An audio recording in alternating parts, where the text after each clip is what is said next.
en moyenne, tu perds 2 000 € d'impôts chaque année sur 15 à 20 ans. Donc en fait, à la fin, Énorme. c'est 30 000 €. Donc 30 000 €, ça fait bien plein de belles choses, quoi. On ne veut pas arrêter le meublé. En fait, on en a besoin. On a une pénurie de logement. Nous, l'État, on n'a pas assez de moyens, X ou X raisons, pour construire assez. Par contre, vous, propriétaires, bailleurs, qui avez le pouvoir financier, le patrimoine pour, entre guillemets, endiguer ce problème, jouez le jeu. Aidez-nous en mettant ces biens qui se font de la courte durée en longue durée. Et dans ce cas-là, on ne va pas vous taper dessus. Salut Romain. Salut Thomas, ça va? Oui, très bien, et toi? Ouais, super. Hyper content d'être là, merci beaucoup. Merci à toi d'être venu. Très content. Pour moi, c'est toujours bizarre de faire des podcasts en vrai, donc je suis très très content de te recevoir et physiquement. Je te propose que pour démarrer, tu nous fasses une petite présentation. Qui tu es, d'où tu viens et pourquoi on va parler immobilier aujourd'hui avec toi. Ouais, super. Donc, je m'appelle Romain, donc marié, 3 enfants, fondateur de Nopilo, passionné d'IMO. C'est pour ça qu'on est là aujourd'hui. Avant ça, j'étais passé pas mal de temps en finance. J'étais directeur financier de boîte dans la tech. Ouais. Et le fil rouge de tout ça, c'est vraiment une énorme passion pour l'IMO et les finances personnelles. Donc, j'ai pas mal investi en IMO. Et c'est là où vraiment je me suis rendu compte qu'il y avait plein de trucs à faire. Donc, soit c'était devenir rentier et faire que ça toute ma vie, ce qui n'était pas très excitant pour moi. Donc, je me suis dit, je préfère essayer de transmettre mon savoir au plus grand nombre par la technologie. Et donc, c'est ce qui m'a amené à créer une société pour accompagner des investisseurs immobiliers sur l'optimisation de leur patrimoine immobilier. Ok. Donc, si on revient un peu sur ton parcours, donc tu as travaillé dans la finance avant de fonder Nopilo, Ouais, c'est ça? tout à fait. Et en parallèle, tu as investi dans l'immobilier à titre perso. Ouais, C'est bien ça? exactement. Ouais, tout à fait. Alors, est-ce que tu peux nous dire un peu ton parcours IMO? Tu vois, quand tu as commencé, combien de biens tu as? Comment tu as construit Ouais, bien sûr. ton empire immobilier? Ouais, ça marche. Clairement, au début, on a commencé avec ma femme en disant toujours c'est la résidence principale avant tout. Donc, ce qui n'est pas un bon choix financier, mais le choix de la raison. Le choix du confort. Voilà, exactement. Donc on a eu 3 résidences principales à chaque fois qu'on a revendu. Hein. On a commencé petit à petit. Et une fois qu'on s'est dit qu'en fait, on avait la résidence principale qui était suffisante pour, entre guillemets, toute notre vie, pour accueillir nos enfants confortablement, là, on s'est dit que c'était le moment de commencer à investir. Donc, on a investi, on a fait des choses un peu différentes. On a fait à la fois du résidentiel classique, mais également des SCPI. Voilà, donc forcément, là, c'est pas pour la même logique. Tu as une logique de rendement versus vraiment la logique de facilité. Donc, je privilégie forcément l'investissement en direct, mais on a également fait un peu de SCPI. Et en termes d'exploitation, tu as choisi, j'imagine, LMNP. Ouais, tout à fait. Ouais, exactement. Ouais, bien sûr. Ouais. Pourquoi principalement, je dirais meilleure optimisation fiscale, ça on pourra en parler. Meilleur rendement aussi. Et finalement, meilleure protection également. Hein. D'ailleurs, le côté d'avoir un bail plus court, moi, ça me rassurait. Par rapport à la gestion du locataire. Voilà, exactement, ouais, tout à fait. Et après, j'ai aussi un peu de parking quand même. Donc là, malheureusement, c'est pas du LMNP, mais par contre, tu gagnes aussi en flexibilité, en confort. Et en souci de gestion, tu es un peu exactement. plus tranquille. Ouais, exactement. Voilà. Ok. Du coup, dans l'épisode d'aujourd'hui, le but, c'est de refaire un point sur ce fameux LMNP, donc le statut de loueur meublé non professionnel, notamment ses avantages fiscaux, et aussi, j'ai envie qu'on parle d'actualité un petit peu, parce que en fin d'année dernière, il y a eu beaucoup de chamboulements là-dessus. Avant de parler de ce qui s'est passé, ce qui pourrait se passer, est-ce que déjà tu peux redéfinir pour les auditeurs, même si la plupart, je pense, le savent, mais c'est bien de refaire un point global pour ceux qui démarrent, pourquoi le LMNP, c'est bien? Ouais, super. Donc déjà, la première chose à savoir, c'est donc tu as le régime forfaitaire. Donc, pour comprendre pourquoi le LMNP c'est bien, il faut déjà comprendre ce que c'est que la location nue. Donc, déjà, on monte d'un cran qui est juste le droit des contrats. Donc, soit je loue mon bien en nu, soit je loue mon bien en meublé, donc à savoir avec quelques listes de mobilier obligatoires, finalement qui n'est pas énorme, mais à savoir principalement un lit, une table, des chaises, des meubles, exactement. Voilà. Une fois qu'on s'est dit ça, quand tu es sur la location nue, donc tu n'as rien, le régime forfaitaire, ça va être l'État te fait un cadeau, entre guillemets, ils vont faire un abattement de 30%. C'est-à-dire que si tu fais 10 000 € de loyer, tu vas être imposé sur 70 000 sur 7 000 € de loyer. Ça, c'est le premier point. Ensuite, tu passes sur le meublé. Donc là, ce 30% se transforme automatiquement en 50%, voire, et ça a changé, 71%. C'est-à-dire que l'État, donc pour ces mêmes loyers, si tu as 10 000 € de loyer en meublé, l'État, au lieu de t'imposer sur 7 000 €, ils vont t'imposer sur 5 000 €. 10 000 € fois 50%. Ok. Et donc ça, déjà, c'est plus avantageux. Du coup, alors, quand tu parles des 71%, tu parles pour le Airbnb, pour la location courte durée? Tout à fait, exactement, c'est ça. Et donc là, du coup, si on va encore plus loin, donc c'est-à-dire que là, en effet, c'est la location saisonnière courte durée. Et donc là, l'État, donc encore une fois, ça a changé, mais c'est pour comprendre, c'était que quand tu avais 10 000 € de loyer, là, au lieu d'être imposé sur 7 000 €, puis 5 000 euros, tu étais imposé sur 2 900 euros. Donc là, ça devenait très avantageux et donc du coup, tu avais presque une incitation de l'État à dire faites de la location courte durée. Donc ça, c'est le premier point. Donc ça, c'est le régime en fait, qui est assez connu et donc tout le monde s'arrête là. La majorité, donc C'est moi, ce qu'on appelle le BIC, hein, c'est ça? exactement, le micro-BIC même, Micro-BIC. ouais, exactement. Et donc ça, c'est pour ça, moi, je me bats, c'est qu'en fait, ce que tu te rends compte, c'est que tu as 3 investisseurs sur 4 qui s'arrêtent là, qui se disent, bah, c'est génial, j'ai plus d'abattements forfaitaires au meublé que en non meublé, donc c'est Donc génial. c'est bon. Merci l'État, j'ai gagné, c'est génial, voilà, je m'y connais dans l'immobilier, donc j'ai bien fait un les bon choses. investisseur. Voilà, exactement. Sauf qu'en fait, c'est faux. Sauf qu'en fait, juste, je te coupe là, Ouais, bien mais sûr, ouais, trop bien, ouais. c'est parce que ça, en fait, c'est le régime de base, en fait. C'est si tu fais rien, si tu fais aucune démarche, automatiquement, en fait, soit au micro foncier en nu ou soit au micro BIC en meublé. Ça, c'est vraiment, on va dire, si tu fais pas de démarche, c'est que c'est juste ton appart et que tu déclares tes revenus. C'est ça, c'est la base, Exactement, en fait. ouais, tout à fait. Sauf qu'il y a, on va y revenir, enfin, tu vas me dire tout de suite, c'est qu'il y a quelque chose d'un peu méconnu, alors, surtout pour les débutants, mais pour la majorité des investisseurs d'ailleurs. Est-ce que tu as une idée de la proportion de gens qui sont au micro-BIC ou dans le statut, on va dire, classique? Ouais, c'est 75%. Donc c'est énorme. Et en fait, justement, franchement, c'était une surprise pour moi, hein. C'est-à-dire que tu as des agents immobiliers qui sont à ce régime-là. Tu as des personnes qui ont passé 15 ans en finance, en conseil en stratégie, enfin voilà, des personnes sachantes, tu vois, c'est pas, voilà. Mais en fait, juste, comme on n'a pas pris le temps de le faire, de se renseigner, ben en fait, tu optes pour le régime forfaitaire.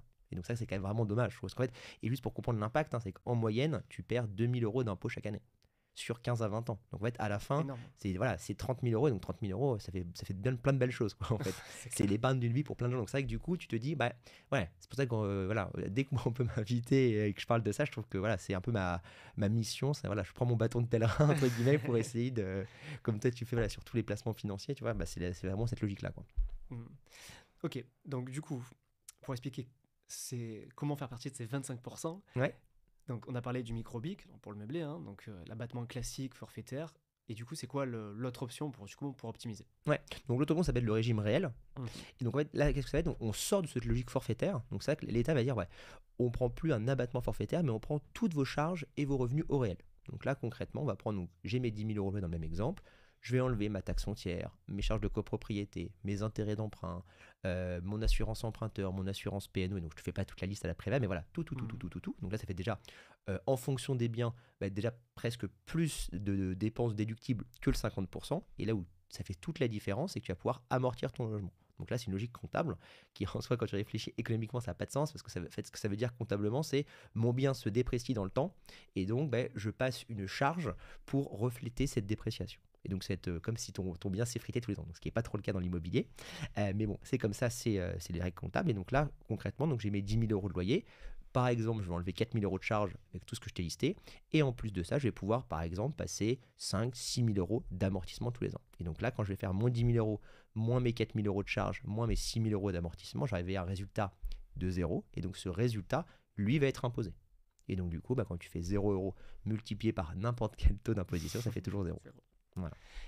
La chose importante aussi, c'est que en plus de ça, tu peux, si tu es en négatif, du coup, si tu as plus de charges que de revenus, tu as le fameux déficit, qui en plus est reportable en plus. Tout à fait, ouais, exactement. Et donc ça, c'est tu peux, donc pendant 10 ans, il y a le temps de voir venir, quoi.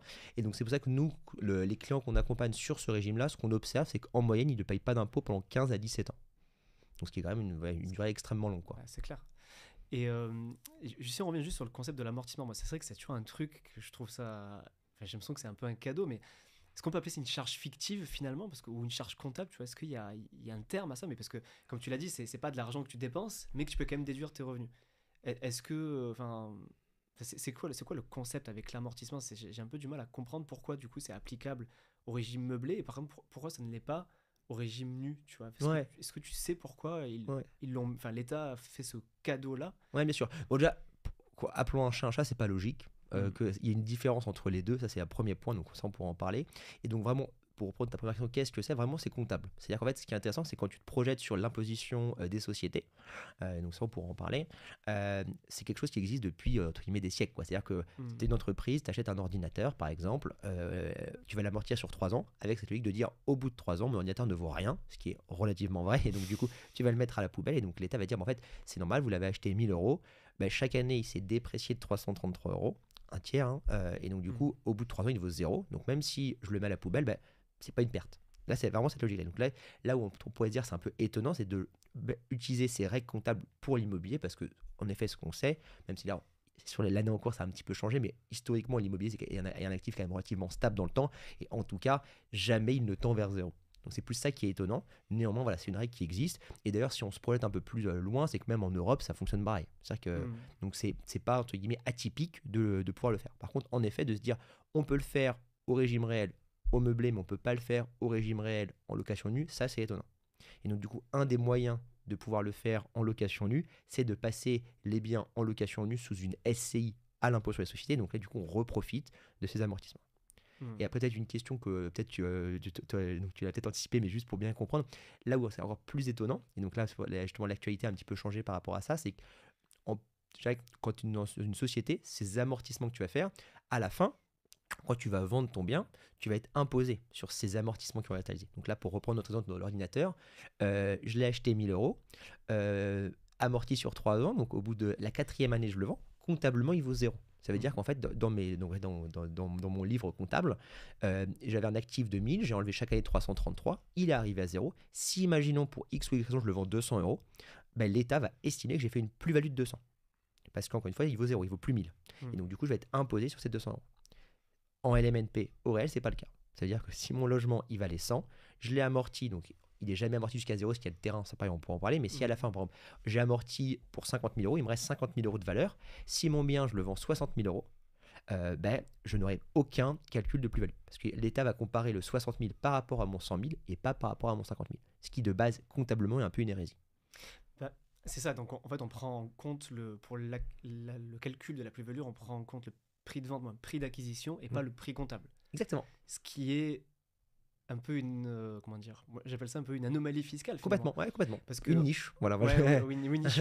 Parce que du coup, quand on est d'accord que le même principe en SCI à l'IS, où tu as aussi l'amortissement, là pour le coup, ce n'est pas le cas. Tout à fait. Là, on rentre dans le cas classique où on prend, pour calculer la plus-value, c'est prix de vente moins prix comptable et non prix d'acquisition. Alors que au LMNP en nom propre, au réel, donc tout ce que tu viens de décrire, hein, bah, du coup, on n'a pas la réintégration des amortissements. Donc en fait, moi j'appelle ça une anomalie fiscale ou une niche fiscale, comme tu dis.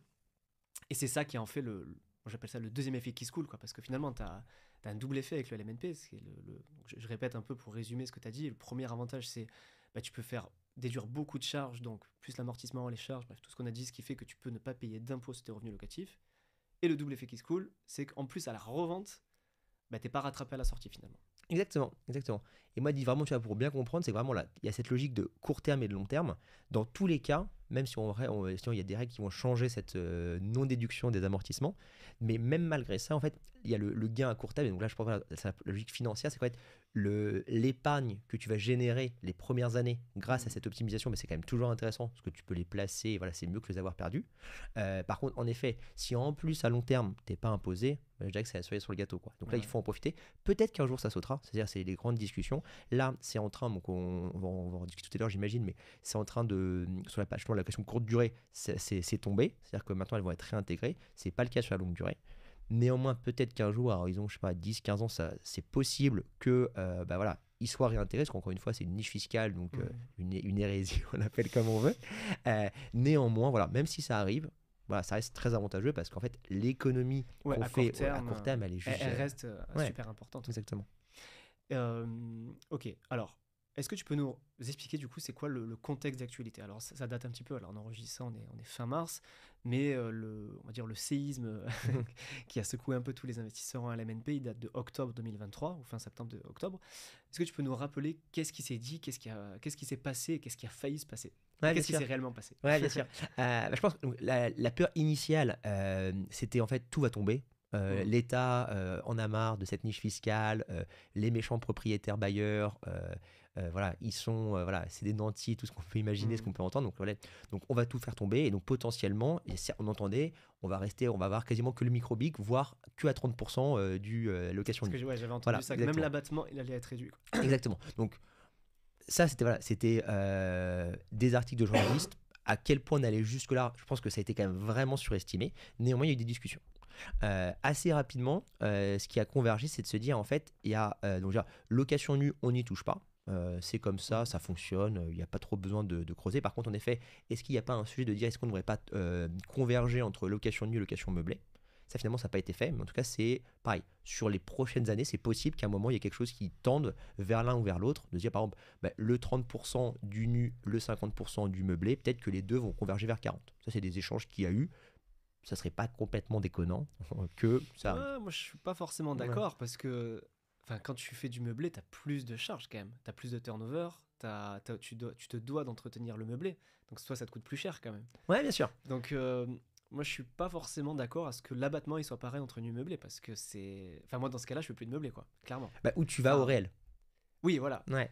Mais tu vois, l'abattement, il n'a plus aucun sens. C'est complètement. Ouais, je suis d'accord. Ouais. Dans cette logique d'abattement forfaitaire, je suis d'accord avec toi, clairement. Et donc, du coup, c'est pour ça qu'ils ont aussi baissé les seuils pour justement inciter plus les meublés à passer au réel, justement pour éviter cette anomalie. Donc, ça, c'est le premier sujet. Donc, c'était voilà, comparaison nu meublé avec pareil de se dire, c'est bizarre, quand on fait du nu, on fait pas d'amortissement. Mais par contre, en meublé, on en fait, ils sont pas imposés à la sortie. Donc, pas très bizarre, juste, logique, bizarre, voilà, tout ce qu'on veut. Donc ça, c'est le premier constat. Ensuite, donc, assez rapidement, donc, location nue, on n'y a plus touché. Donc là, on s'est vraiment centralisé sur le meublé. En disant, là, il y a quand même une hérésie. Parce qu'en plus de ces sujets fiscaux, il y avait ces sujets de pénurie de logement. Donc, c'est ça qui a tout accéléré. C'est qu'en fait, quand tu creuses un peu au niveau français, tu as eu plein d'articles qui sont sortis. Comme quoi, il y avait apparemment des ordres de grandeur. C'était 200 000 logements manquants pour loger les étudiants. Donc meublé longue durée, et 200 000 en plus pour loger les personnes âgées. Pareil du meublé. Donc c'est-à-dire que tu as 400 000 logements manquants. Et à côté de ça, tu vois, inflation, donc du coup, pénurie de construction de logements. Donc c'est pas de mal avec que ça va être raccourci.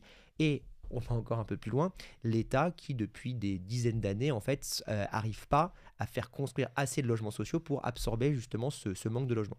Donc là, du coup, une fois que tu as toutes ces cartes-là, tu te dis comment changer les choses. Et peut-être cerise sur le gâteau aussi, c'est la partie les hôteliers qui estiment avoir de la concurrence déloyale par rapport au logement courte durée. Ouais. Donc on a tout ça comme information et donc là on se dit comment, d'un point de vue fiscal, on peut résoudre ça.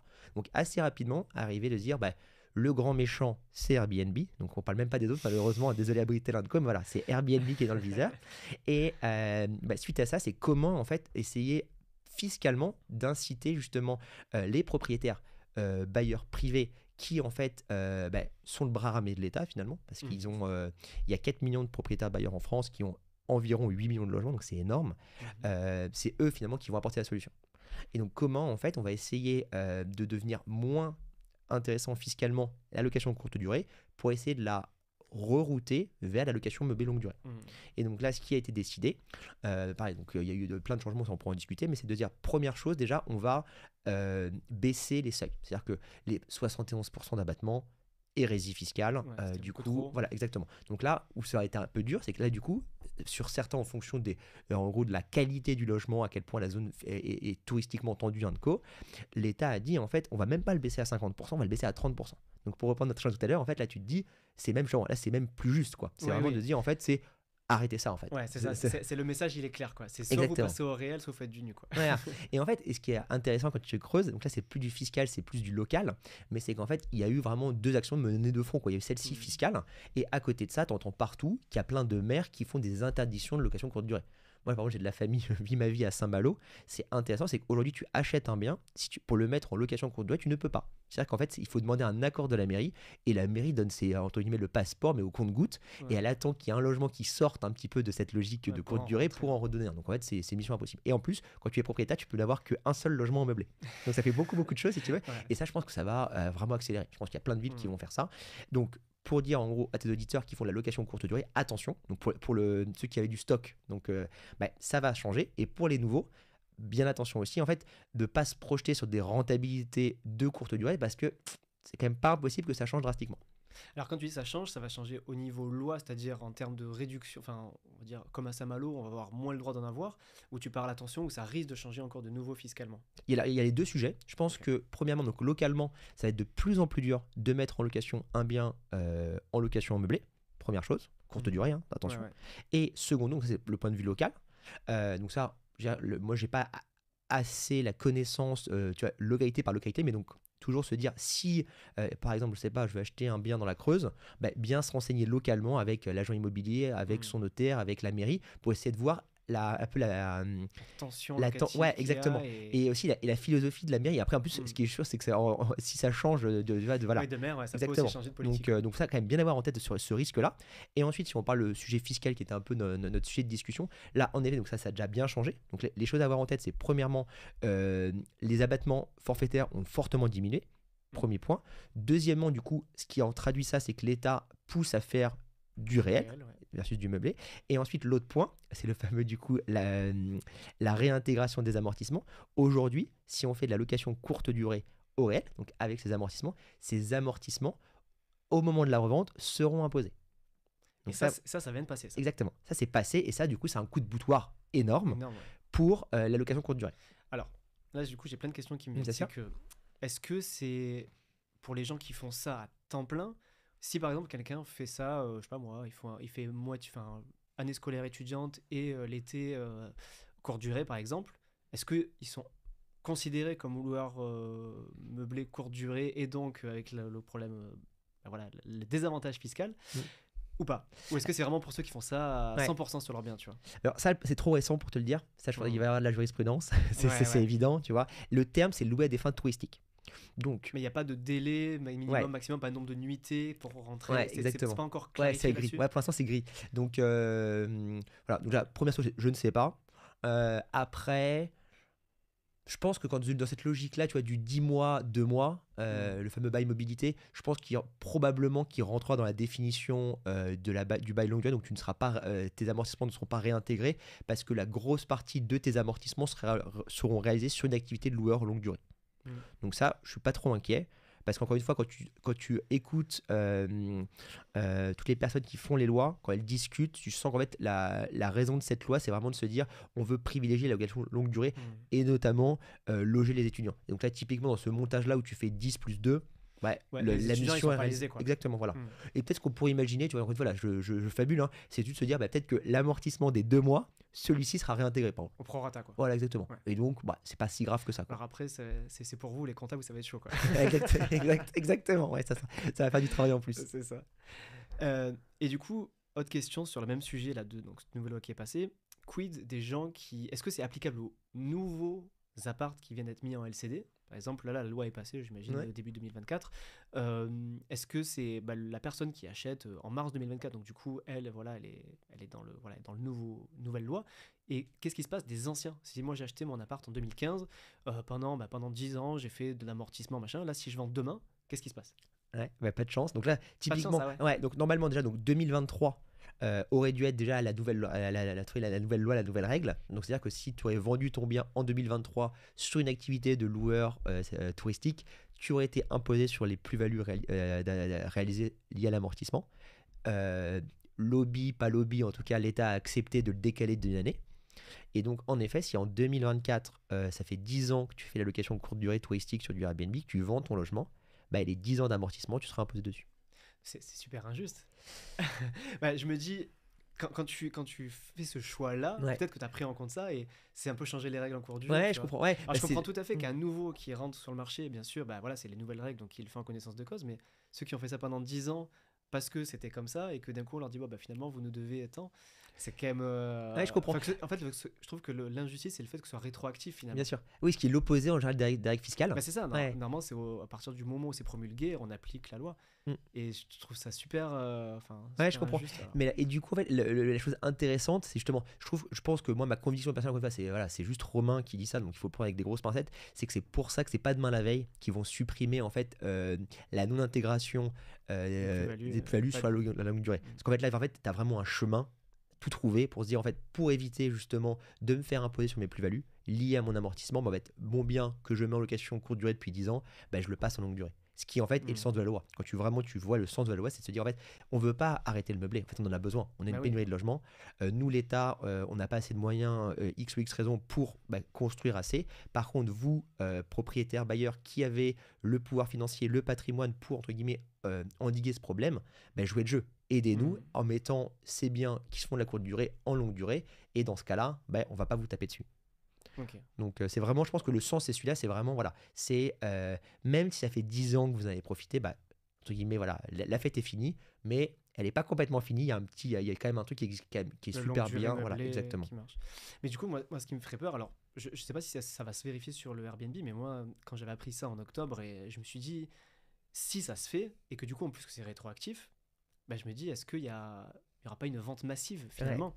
Est-ce qu'il n'y a pas un risque de crash immobilier? Parce que si c'est plus intéressant fiscalement et que, bon voilà, ou j'en sais rien, ils disent, bah, je sais pas, à partir de 2025, on réintègre les plus-values, tout le monde va se dépêcher de vendre en 2024 par exemple, et est-ce qu'il n'y a pas un risque, tu vois, qu'il y a vraiment un crash immo, quoi? Ah ben si, je suis complètement aligné avec toi. Si stricto sensu, du jour au lendemain, en fait, même à horizon un an, tu changes les règles du jeu et tu dis, bah, du jour au lendemain, Bah, euh, vous allez donner voilà, 50 000 balles à la revente. exactement. Bah, bien sûr qu'il y en a plein qui vont le vendre. Et d'ailleurs, c'est ce qu'on voit un peu avec les DPE, hein. Finalement, c'est un Mm. peu la même logique. C'est que quand tu as un calendrier à un moment, tu as, le coup près qui tombe avec bah, je ne peux plus Interdit louer, louer, ouais. bah ouais, bizarrement, pendant 3 4 ans, les biens en G, F, pas trop impactés. Et quand plus se rapprocher l'échéance, plus là tu commences à avoir des décotes hyper significatives sur le marché parce qu'en Mm. fait, oui, et donc je pense que c'est à peu près la même logique. Donc par contre, je ne crois pas au justement, par exemple là on est le 25 mars 2024, fin 2024, fin 2024 c'est fini. Tous ceux qui font location meublée seront imposés sur leur plus-value liée à l'amortissement, ça j'y crois pas, parce que justement comme tu dis, trop gros risque. Par contre, qu'un jour tu as un calendrier de dire à horizon, tu vois, 2028, 2030, Mm. là c'est pas impossible. Ouais. Je pense que et donc ça sera progressif et donc ça, Ça voilà, va peut-être tu se adapteras ta dissier, ouais. stratégie en fonction quoi. Ok. Euh, Super clair. Donc du coup, si je récapitule un peu ce que tu as dit par rapport à l'actualité, c'est qu'aujourd'hui, ce qui a changé par rapport voilà, au bruit qu'on a entendu sur ces lois-là, c'est vraiment les loueurs courte durée. En gros, l'abattement 71%, c'est fini maintenant, c'est 30%. Donc en gros, Mm. aucun intérêt de prendre un abattement de 30% parce qu'on le sait très bien, enfin on le sait très bien pour ceux qui font de l'immobilier, ils savent très bien que les charges liées à de la courte durée, c'est pas du tout les mêmes que le nu, donc aucun intérêt de prendre l'abattement. Donc il faut passer au réel, hein. Clairement il n'y a pas d'autre choix, je pense, fiscalement qui peut être plus intéressant que le réel. Mais par contre avec du coup un autre inconvénient maintenant qui est à la revente, eh ben, on se fait un peu rattraper fiscalement. Sur le court terme, ça reste super intéressant parce qu'on peut faire de l'amortissement, on peut faire du déficit, mais à la sortie, à la plus-value, bah, du coup, l'amortissement est réintégré, donc voilà, donc on payera une plus-value plus importante que ce qu'on payait avant. Ouais, exactement. Et juste comme petit aparté, on n'a pas parlé, mais pareil, c'est toujours la même veine. Le 71% existe encore, mais maintenant, c'est vraiment sur une micro-niche des logements courte durée, c'est le logement classé. Et donc, ça va encore la même chose, vu que pour être classé, il faut avoir un accord de la mairie. Même sujet, il s'en donne de moins en Hmm, moins. Donc voilà, on peut partir du postulat en simplifiant que ça devient de plus en plus dur d'avoir un abattement à 71%. ok. Alors du coup, moi, la question que je me pose, c'est quel intérêt de rester en nom propre? Dans ce cas vraiment précis de la courte durée, avec les règles du jeu qui ont changé, vu que si on est en SCI LIS, on a toujours les amortissements et pareil, la plus-value était, enfin, l'amortissement comptable est réintégré dans le calcul de la plus-value, pourquoi rester en nom propre?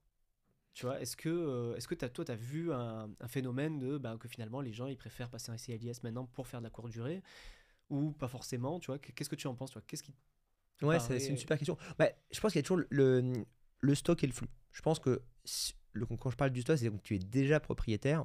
Euh, Là, la question, elle se pose pas trop parce que si tu devais apporter ton bien à une SCI, tu allais repayer les frais de notaire. Ouais. Donc là, je pense que voilà, le montage n'est pas optimisé, sauf si ça fait 10 ans que tu le fais, tu as absorbé tous tes amortissements et donc là, tu ramènes, du coup, tu vas récréer de l'amortissement en apportant ton bien en nom propre à ta SCI. Donc là, c'est hyper intéressant parce que à court terme, tu payes du coup les frais de notaire une deuxième fois. Néanmoins, tu recrées toute ta base d'amortissement. Donc ça peut être hyper intéressant pour réoptimiser ta Hmm. fiscalité. Donc ça, c'est le sujet stock. Par contre, sur le flux, en effet, la question elle se pose vraiment. Et donc là, bah, si on se projette, donc là, t'es Thibaut, tu veux acheter un bien location courte durée.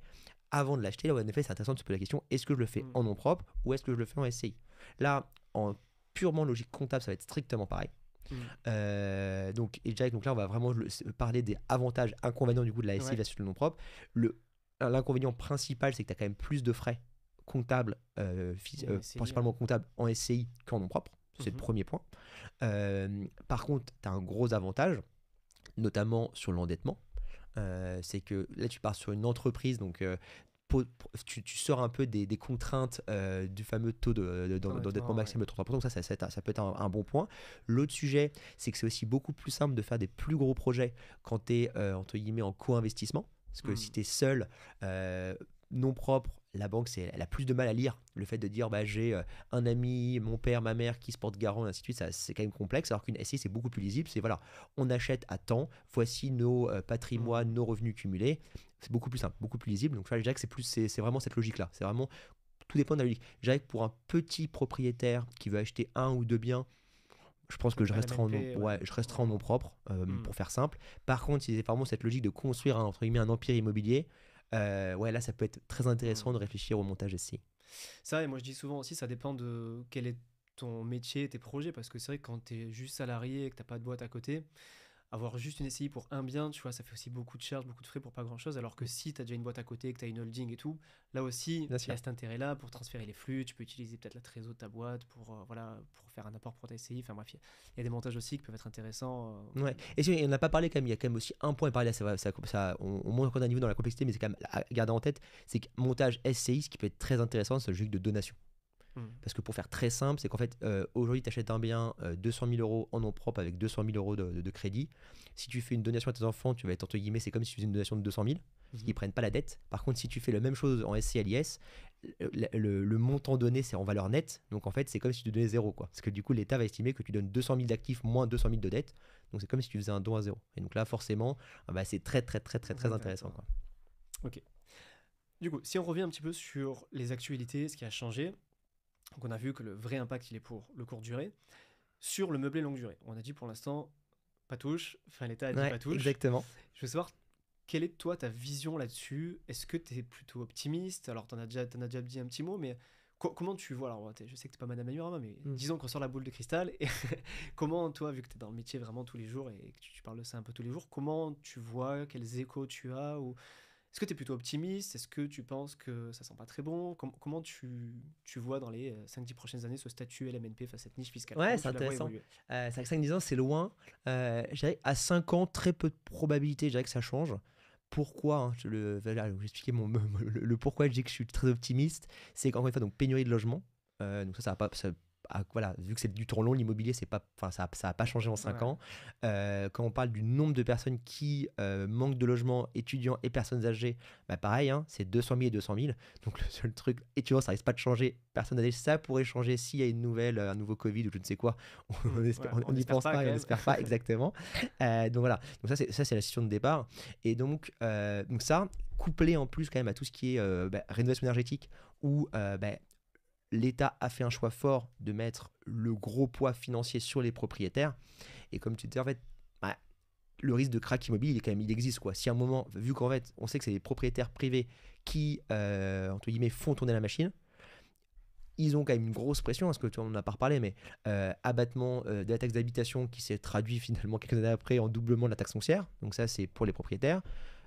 Quelques années après, il faut rénover le parc de façon obligatoire. Et donc là, c'est pareil. Qui est-ce qui en paye le prix? C'est le propriétaire.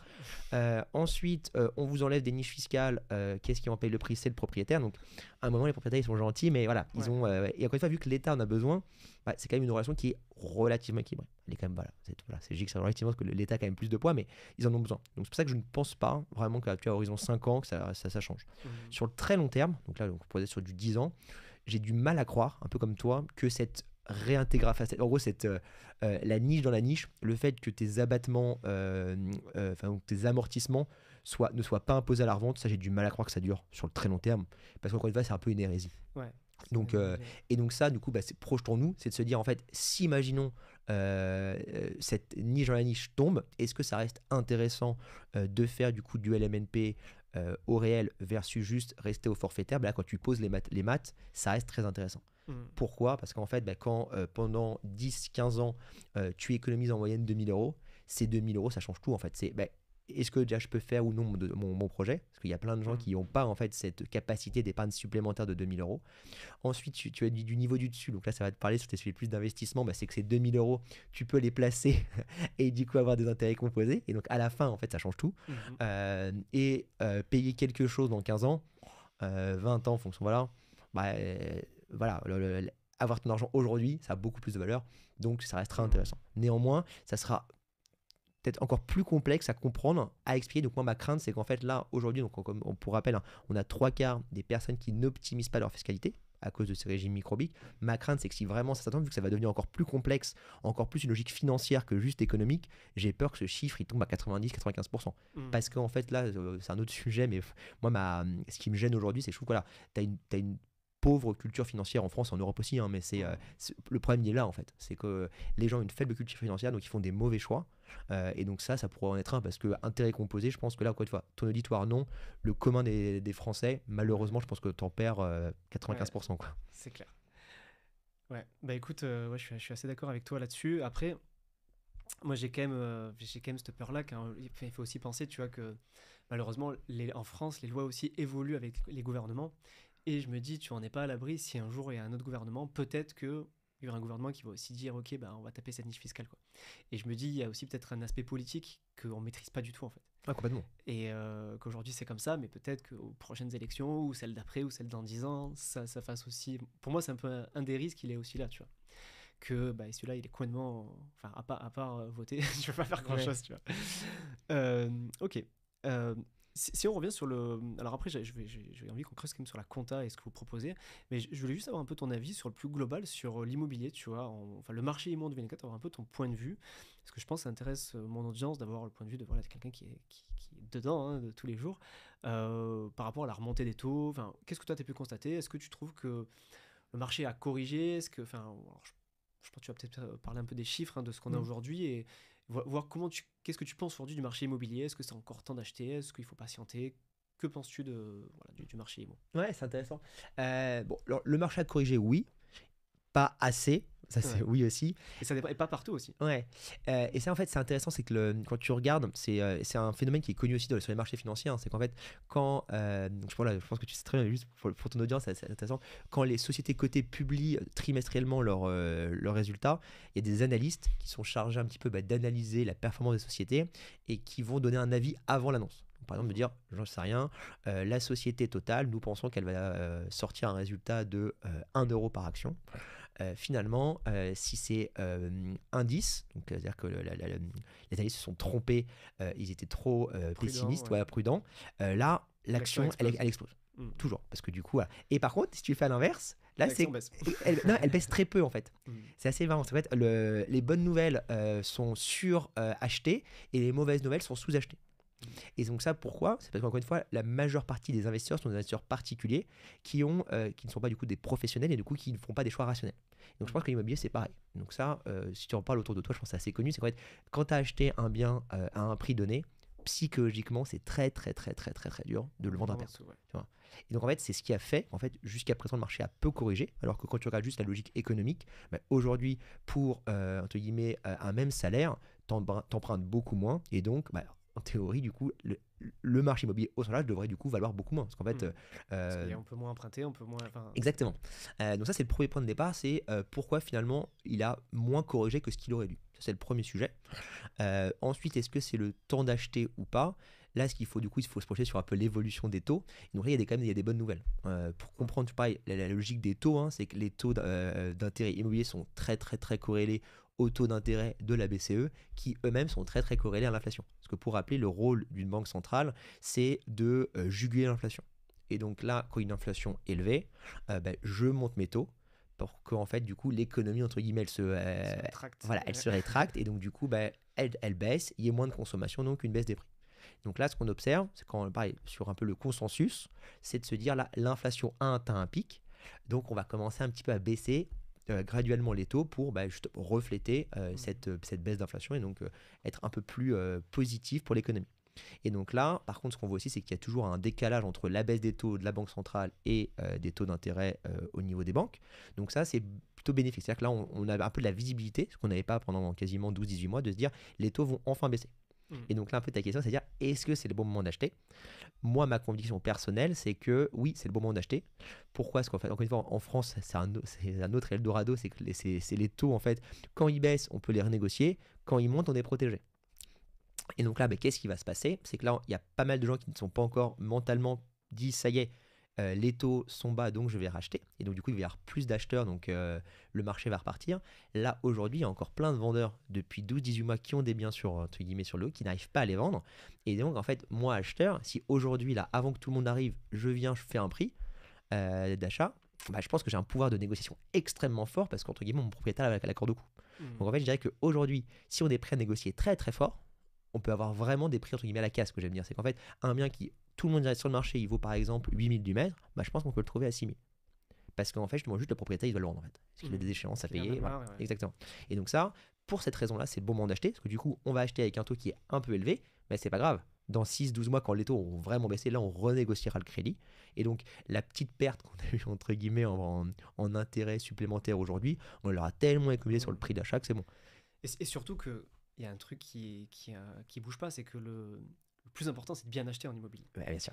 Et ton prix d'achat, il va être figé, tandis que ton taux, finalement, il n'est pas figé. Ouais, bien sûr. Ouais, il est figé si ça monte, comme Ouais. tu l'as dit. Et puis, donc ouais, si tu arrives. Enfin, moi, je pense que je confirme ce que tu dis, si et seulement si tu achètes bien.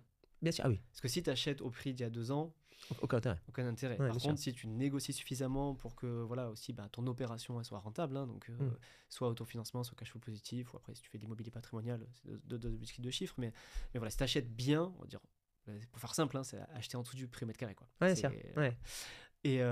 et du coup, après, tu peux t'y retrouver si les taux baissent. Alors après, il y en a plein qui me disent, oui, mais comment vous pouvez savoir que les taux vont baisser? Alors, on suppose, hein, comme tout le monde, hein, Ah, bien sûr. c'est ce qui se dit. Après, je pense pas que les taux resteront à 4% non plus pendant 15 ans, même si on ne sait jamais, hein, ça peut encore monter à 6-8. Mais en tout cas, la tendance aujourd'hui, à l'heure où j'enregistre, on est le 25 mars 2024. Enfin, du moins, les prévisionnistes disent qu'a priori, voilà, je crois d'ici 2025, ça devrait commencer à baisser. Je pense hors événement macro, et c'est ce qu'on maîtrise pas. Ouais. mais voilà, après, encore une fois, hein, je pense que le plus important, c'est de bien acheter, et que à partir du moment où tu achètes bien, finalement, bah, tu feras forcément aussi une bonne affaire, quoi. Ouais, exactement. Ouais, complètement aligné. Et puis, encore pareil, hein, sur tes auditeurs qui se posent la question de comment vous pouvez être sûr que les taux vont baisser, ce qui est sûr pour le coup, c'est que, entre guillemets, dans les statuts des banques centrales, elles doivent tendre vers une inflation, alors je sais À plus deux. si c'est 2%. Ouais, Là, donc, voilà. 2%. Donc 2%. Donc, c'est-à-dire donc tu rajoutes un petit peu ce qu'on appelle un peu un peu de tiré triciel, parce que forcément, quand une banque centrale émet de la dette, c'est pas la même que quand toi ou moi on achète un Bien crédit, sûr. donc forcément, on ne paye pas le même prix. Néanmoins, tu vas, quand tu as la banque centrale qui prête à 2, probablement que tu vas avoir un taux d'intérêt à 3, tu vas pas l'avoir à 4 ou 5. Et ça, encore une fois, c'est lié à l'inflation. Et donc là, aujourd'hui, l'inflation est encore élevée et il n'y a pas de raison qu'elle reste à ces niveaux très élevés. Donc voilà, il y a quand même pas mal de signaux. Encore une fois, là, on est pas mal à Myanmar, mais il y a quand même pas mal de signaux qui tendent pour dire Aller que, dans ce voilà, sens, ouais. ouais, exactement, que l'inflation va baisser et donc que les taux vont baisser. Ok. Ok, super clair. Si on revient un petit peu sur les avantages, hein, du LMNP et l'aspect comptable, est-ce que tu peux nous dire avec Nopilo, donc, qui est ta société, qu'est-ce que vous faites concrètement et comment vous simplifiez la vie des gens avec votre solution? Oui, bien sûr. La première chose, déjà, c'est d'identifier le bon régime fiscal pour le compte du client. C'est-à-dire que là, quand on s'est dit tout à l'heure, il y a 75% des gens qui n'optimisent pas leur régime. Il y a deux principales raisons. La première, c'est je ne suis pas au courant. Donc moi, j'ai un travail, je dirais, d'évangélisation. Et on est là, Voilà, on existe. exactement. Et après, du coup, on parle de l'autre qui est juste, ça m'embête, j'ai pas le temps, ça me donne des boutons. Donc si on prend le premier sur je ne sais pas, nous, ce qu'on a fait, c'est qu'on a créé une solution technologique qui permet en temps réel d'identifier le meilleur régime fiscal pour le compte du client. Donc un simulateur. Exactement, ouais, permet exactement. J'imagine en 2 minutes ou 5 minutes, on Ouais, rentre nos exactement. infos et, ok. Exactement. Donc là, quand tu vois, tu as tes auditeurs qui vont venir sur la plateforme, ils vont renseigner des informations sur la valeur de leurs biens, le montant des loyers, le montant des charges, combien ils payent d'impôts. En temps réel, on va se leur dire, voilà, aujourd'hui, si vous ne faites rien, donc le régime micro-BIC ou le régime micro-foncier, s'ils sont en location nue, vous Ça allez vaut payer beaucoup de tant. Et si vous optez pour le bon régime, donc soit LMNP, soit SCLIS, soit SRL de famille, ainsi de suite, vous allez payer tant sur les 15, 17, 20 prochaines années. Donc ça, c'est la première chose. Et ensuite, il y a la partie réalisation. Parce qu'en fait, voilà, il y a le savoir et ensuite il y a le faire. Et donc pour le faire, donc l'idée c'est que, voilà, encore une fois, ce qu'on s'est rendu compte, c'est que pas mal de gens, même une fois qu'ils ont compris, c'est qu'ils ne le font pas parce qu'ils n'ont pas le temps. Oui. Et puis parce que c'est complexe aussi. Ouais, Ouais, exactement. c'est de la comptabilité. Si vraiment on veut le faire par soi-même, c'est pas mission impossible, mais presque. C'est-à-dire que voilà, moi j'étais directeur financier avant, j'avais quand même un bon bagage comptable, je l'ai jamais fait tout seul. Avant Nopilo, je suis passé par un expert comptable, on pourra savoir pourquoi après j'ai quitté mon expert comptable, ça sera un autre sujet peut-être. Mais en tout cas voilà, je l'ai pas fait moi-même quoi. Et donc première chose, c'est déjà donc d'accompagner sur la création d'une société. Parce qu'en fait, quand on opte pour le régime du coup LMNP Aurel, il faut créer une micro-entreprise. Et donc ça, pareil, Voilà, merci la France, c'est pas hyper simple à faire. Des Les sites de... CERFA, des Voilà, machins. exactement. Donc là, pareil, on a productisé ça pour que le client soit hyper simple. Ça lui prend 1 minute. Il rentre son prénom, son nom, sa date de naissance. Il nous envoie sa pièce d'identité. C'est terminé. Nous, on gère tout pour lui. Et ensuite, il y a la partie annuelle. Donc là, vraiment, donc chaque année, entre guillemets, pour ne pas payer d'impôts, l'État quand même demande quelques contraintes qui va être de tenir une comptabilité et d'envoyer une liasse fiscale. Juste pour comprendre, hein, c'est qu'en fait, ouais, pour te payer zéro, l'État veut pouvoir vérifier que les dépenses qui sont mises en moins des loyers bah, sont justifiées. Et donc nous, notre rôle, c'est de simplifier ça à l'extrême pour que justement, parce que j'aime bien, c'est que ma grand-mère, elle puisse utiliser nos pilots, alors que si je lui parle de comptabilité, de compte de résultats, de bilan, machin, ouais. elle va être perdue, elle va faire non, non, Romain, je n'y touche pas, je reste et je paye de l'impôt. Quoi. Moi, vraiment, mon ambition, c'est de se dire que tout le monde va payer zéro à la fin. Et donc, comment on rend ça? Voilà, on a créé une application hyper simple où, en moyenne, c'est 15 minutes par an par bien pour le compte de le client pour saisir leurs informations. Donc, voilà, combien j'ai encaissé de loyer cette année, combien j'ai payé de charges de copropriété, ainsi de suite. On vérifie tout. Nous, on a plein de checks qui sont faits automatiquement pour identifier les potentielles erreurs. Et ensuite, on crée du coup ces fameux documents comptables et cette pièce fiscale qu'on envoie automatiquement aux impôts. Ok. Donc en gros, c'est la charge mentale zéro fiscale pour le propriétaire qui veut optimiser fiscalement. Ouais, exactement, exactement. Et ça, je peux témoigner. Alors, je peux témoigner à titre perso parce que j'ai voulu me croire plus intelligent à l'époque pour mon premier appart, et j'avais délégué un peu que la moitié à un expert comptable, enfin juste sur la partie fiscale, mais j'avais voulu faire une partie moi, et je confirme, c'est la merde. Et dès la deuxième année, j'ai tout sous-traité et c'est vraiment génial, quoi. Donc voilà, je recommande vraiment aux auditeurs de tester nos pilots parce que c'est vraiment, enfin voilà, en fait ça va économiser, c'est un gain en temps qui est tellement énorme, et en plus de ça, c'est que ça coûte finalement pas grand-chose parce que il y a de la réduction fiscale en plus. Et Ouais. ça, alors voilà, du coup, transition toute faite, est-ce que tu peux expliquer ça concrètement? Qu'est-ce que. Alors, je sais pas si tu as le droit de dire les tarifs ou des choses comme ça, ou au moins expliquer le mécanisme d'optimisation de réduction fiscale en passant par un comptable dans ce cadre-là. Oui, bien sûr. Donc, le prix, alors chez nous, il est assez transparent. C'est je paye 599 € par an pour un bien, et après, je vais te facturer 100 € par bien additionnel. Ça, c'est le premier prix. Et ensuite, ce qu'il faut comprendre, c'est que nous, on cherche toujours à optimiser, de suroptimiser. Donc, en fait, ce qu'on va inciter souvent nos clients, c'est à passer ensuite par un organisme de gestion agréé. Donc pareil, hein, ça c'est extrêmement simple, c'est géré par nous, mais c'est juste, voilà, on explique aux clients que c'est intéressant pour lui. Pourquoi? C'est qu'en fait, notre liasse fiscale qui va sortir, elle va être vérifiée par un organisme tiers, qui a un agrément de l'État pour vérifier, entre guillemets, notre travail avant de leur envoyer. Et donc en fait, comment ça se passe? C'est un peu comme le commissariat aux comptes, pour les auditeurs qui connaissent. Donc l'organisme de gestion va venir vérifier notre classe fiscale, il va mettre un petit tampon en disant c'est bon, j'ai vérifié, ça me semble juste, et il l'envoie à l'administration. Et donc ça, en fait, l'administration, c'est un peu un cadeau du ciel pour eux, c'est que vu qu'ils n'ont pas le temps, vu que faire un contrôle fiscal, ça leur finalement demande de l'argent, parce qu'en fait c'est un contrôleur qu'ils vont envoyer, et ils préfèrent l'envoyer sur une société où il y a beaucoup à redresser que, entre guillemets, un petit LMNP. Et donc là, du coup, ils vont pas le vérifier, et donc du coup, entre guillemets, pour remercier le contribuable de cette économie de temps, ils vont leur faire un crédit d'impôt qui est égal à 2/3 de notre facture. Donc c'est assez énorme, c'est-à-dire qu'en fait nous, donc pour faire très simple, on reprend le cas des hommes, pour 599 €, l'État va rembourser en crédit d'impôt 400 €. Donc les 2/3 de ce que tu payes. Exactement. Donc en fait, le particulier, il paye que 200 € par an. Pour économiser 2000 €. Donc ça, voilà, c'est un no-brainer. Ouais, exactement. Ouais, exactement. Ouais. Ouais. Et juste pour revenir sur cette histoire d'OGA, enfin donc l'organisme de gestion agréé, est-ce qu'on peut le voir finalement comme un sous-traitant des impôts qui dégrossit le travail de contrôle fiscal finalement? Ouais, complètement. Enfin, moi, c'est vraiment comme ça que je le vois, hein, comme ça qu'on le vulgarise à nos clients. C'est vraiment, voilà, c'est l'État, donc les contrôleurs fiscaux, ils sont en pénurie. Ça, j'arrive pas à les recruter. Ensuite, du coup, il y a quand même besoin de cet organe de vérification pour justement limiter, entre guillemets, les fraudes. Donc, ils le sous-traitent à un organisme, pour le coup, pas 100% privé, parce que sinon, ça serait un peu trop risqué. Organisme de gestion qui va venir pour le coup vérifier les liasses fiscales qui sont envoyées, et pas seulement le LMNP d'ailleurs, hein. Les sociétés peuvent passer, c'est juste que c'est assez méconnu, et ensuite du coup ils vérifient. Donc en plus, même pour le compte de notre client, au-delà, voilà, on va pas se le cacher, la majeure partie de nos clients font le choix de l'OGA pour ces 2/3 de déduction. Néanmoins, certains le font aussi pour se rassurer sur le fait que voilà, là au moins je dors sur mes deux oreilles, je suis sûr quasiment que je n'aurai pas de contrôle fiscal et de redressement. Mais c'est pas l'argument principal qui est utilisé par nos clients. Néanmoins, il y en a certains qui le font pour ça. Et s'il y a un contrôle fiscal malgré tout, Est-ce que vous accompagnez le client? Comment ça se passe dans ces cas-là? Ou est-ce qu'il y a un accompagnement de nos pilotes? Comment ça... Ouais, complètement. Alors Ouais. pour l'instant, on a eu, alors je touche du bois, là, c'est du bon bois, donc massif, on n'a pas eu de contrôle fiscal.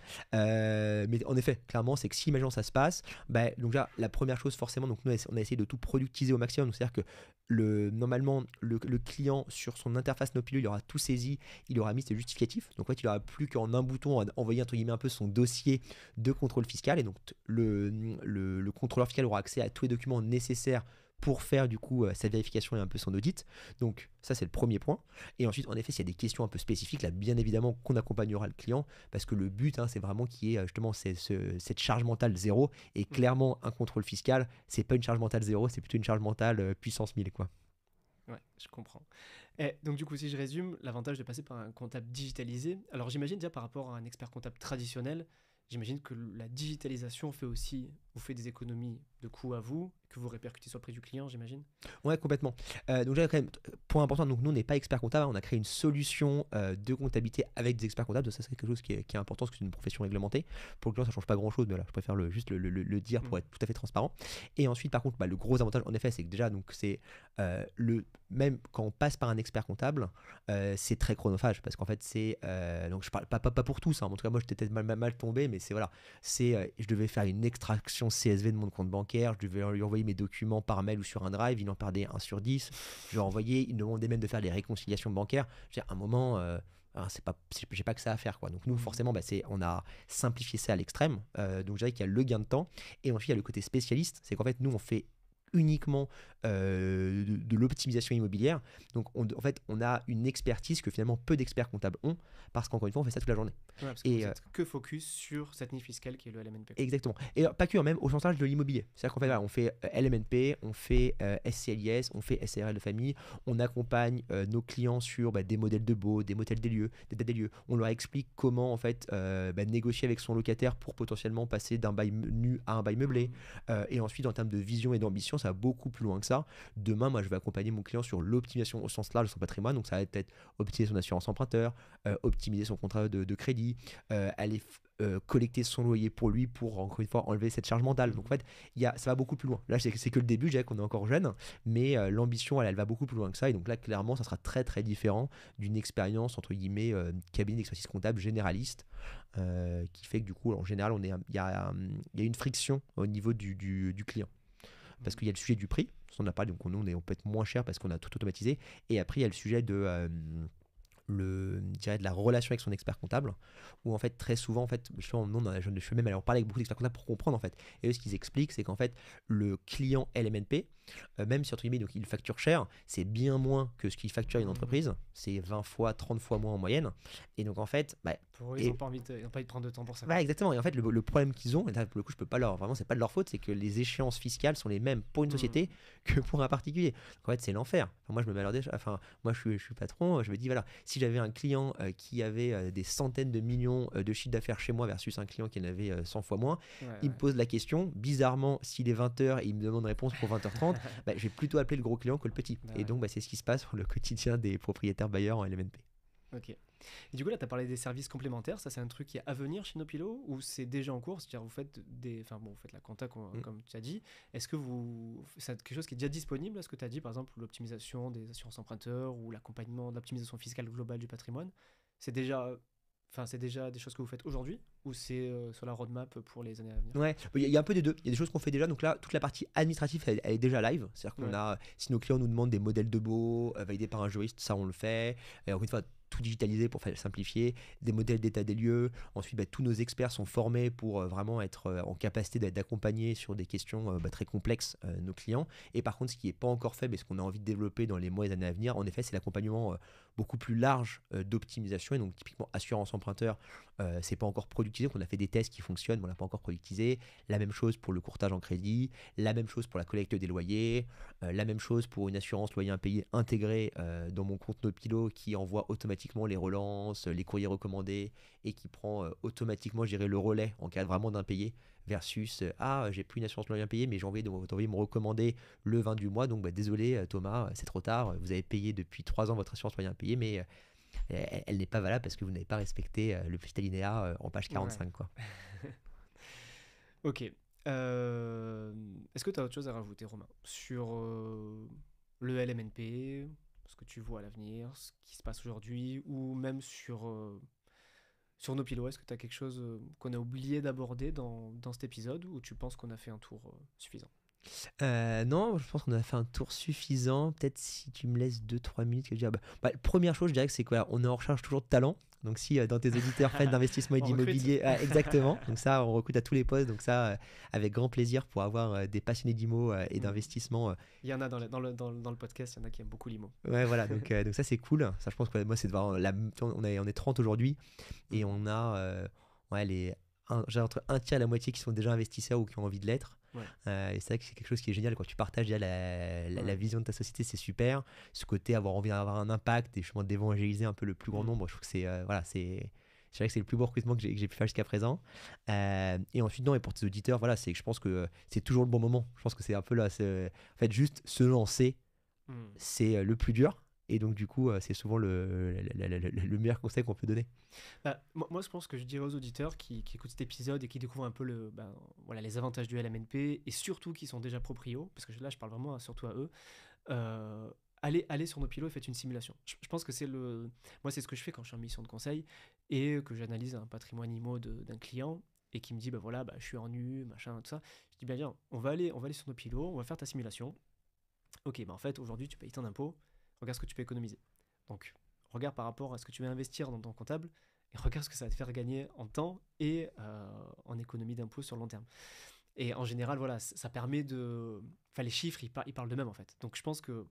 Je sais pas si tu es d'accord avec moi, Romain, mais première chose à faire, si tu as déjà des apparts et que tu sais que tu n'es pas optimisé ou que voilà, tu n'es pas forcément meublé, faire une simulation, voir l'impact que ça a. Ouais, complètement. Ouais, ça. Et puis même sur tu vois, des cibles comme toi, on est en train de développer aussi une offre partenariat. Donc, ils n'hésitent pas à nous contacter pour justement qu'on leur mette dans les mains des outils qui permettent justement de créer de la valeur pour leurs clients. Ça aussi, ça peut être intéressant. Ok. Écoute, merci beaucoup. Merci à Romain, toi, c'était un vrai plaisir. Donc, je vais mettre le lien Nopilo sous l'épisode. Merci à toi, en tout cas, Romain, pour toute la valeur que tu nous as apportée. Allez tester, ça vaut vraiment le coup. La plateforme est vraiment géniale. Je l'ai testée à titre perso et elle est top. Je mettrai le lien en description avec le simulateur. Et puis voilà, si vous avez des questions, Romain, je ne sais pas si on peut te suivre quelque part. Est-ce que tu es disponible? Où c'est qu'on peut voir un peu tes aventures? Je pense LinkedIn. LinkedIn, c'est là où je suis le plus actif, je dirais. Ouais, ok. Écoute, merci Romain. Merci beaucoup Thomas, à bientôt. À bientôt. Au revoir.